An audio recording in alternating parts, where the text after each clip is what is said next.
Hello, my name is Alma Perez. I am currently enrolled in a Health 309 Research Methods class at California State University, Channel Islands. Today I will be going over selection bias and how it is a threat to internal validity. So what is internal validity?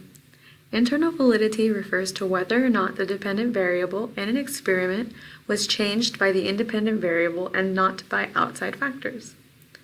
If a researcher can successfully prove that their dependent variable was changed by only the independent variable, then that researcher's experiment has internal validity.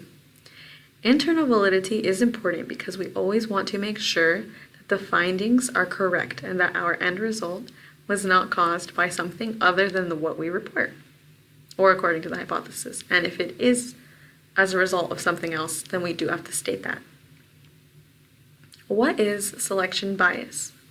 So selection bias is basically referring to the process of selecting test subjects for an experiment or research study solely based on one's own preference. So it's kind of like picking out your test subjects based on your own bias, like favoritism, preferences, etc.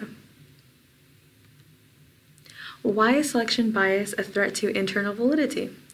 Selection bias is a threat to internal validity because it can cause test subjects to have too many similar characteristics. If the test subjects have too many similarities, then these similarities could change or influence the dependent variable of an experiment.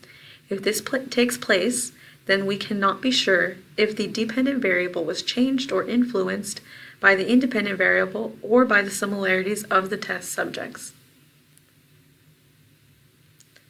If we do not know what primarily changed, influenced, or altered the dependent variable, then we do not have internal validity.